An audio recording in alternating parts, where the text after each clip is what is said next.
The deadliest serial killer in British history did not hunt in dark streets. He wore a white coat and carried a medical bag. Families opened their doors for him. They made him tea. They thanked him. Some even dressed nicely because the doctor was coming. But the man walking through those front doors was not there to save lives. He was ending them. And the clue that finally exposed him was not a body in a basement, not a confession, not a witness. It was a badly forged will. This true crime case changed how Britain looked at doctors, death certificates, and trust itself. Because Harold Shipman was not hiding in back alleys. He was a family doctor, a respected GP, a husband, a father, a familiar face in Hyde, Greater Manchester. And by the time police finally stopped him, investigators believed he may have killed around 250 patients. But here's the disturbing part. People had warned authorities before, and he still killed again. On June 24, 1998, Kathleen Grundy was found dead at her home.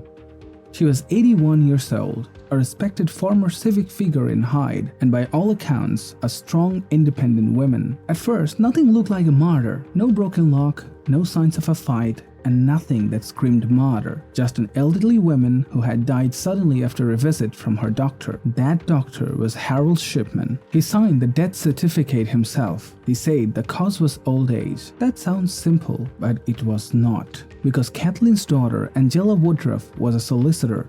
And when a strange new will appeared, leaving Kathleen's estate to Shipman, Angela did not accept it. She looked at the signature and looked at the document, and something felt wrong. Do not ignore this detail. The case did not break open because police saw the pattern first. It broke open because a daughter refused to believe a piece of paper. The fake will was the first crack in Shipman's perfect image. Police began investigating the will. Then they exhumed Kathleen Grundy's body. Toxicology testing found morphine in her tissues. That mattered because Kathleen had not been suffering from a condition that explained the lethal dose. And suddenly, the quiet death of an elderly woman became something else. A murder investigation. But wait, Kathleen was not the only one. As detectives looked deeper, they found other deaths that followed the same frightening rhythm. Shipman visits a patient. The patient dies suddenly. Shipman certifies the death. The family is told it was natural. And then, life moves on. That was the power of his position. He did not need a suspicious weapon because he had a medical bag. He did not need to run because he could calmly explain the death, and he did not need to hide the paperwork because he was the paperwork. This is where the case turns darker. Most of Shipman's victims were elderly women. Many lived alone. Many trusted him completely. To them, he was not a threat. He was the doctor, and that was his greatest cover. He used diamorphine, a powerful medical drug used for severe pain relief. After the patient died, he wrote down natural causes. In some cases, he changed medical records to make them look sicker than they really were. Here is the problem. The system believed him. A death certificate from a respected GP looked final. Families were grieving, funerals were arranged, and nobody wanted to believe the man comforting them might be the reason they were mourning. But warning signs had already appeared. In March 1998, another doctor, Linda Reynolds, raised concerns about the number of deaths among Shipman's patients. The concern reached the coroner. Police investigated. Then they closed the case. They found no clear evidence. After that, Shipman killed 3 more patients before his arrest. That's what makes this case so disturbing. He was not invisible. The warning was there, but the pattern was missed. Then Kathleen Grundy's case changed everything.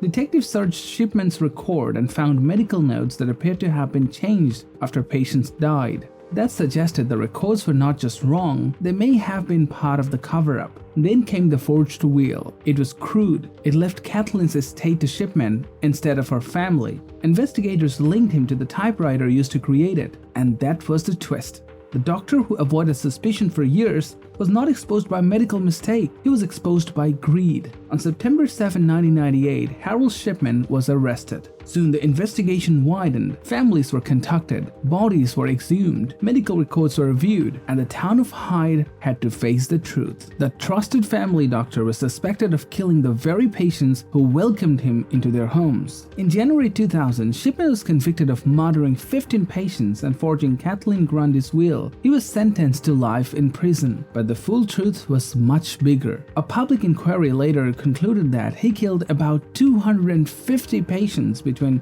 1971 and 1998, with 218 victims positively identified, and yet Shipman never confessed. No clear motive was ever proven in court. Some believed it was about control, the power to decide who lived and who died, but the full answer died with him. On January 13, 2004, Harold Shipman was found dead in his prison cell. For the families, that meant one question would never be answered. Why? Why did the doctors sworn to save lives use that trust to kill? Why were so many deaths accepted as natural? And why did it take a fake will to reveal what death certificates had hidden for years?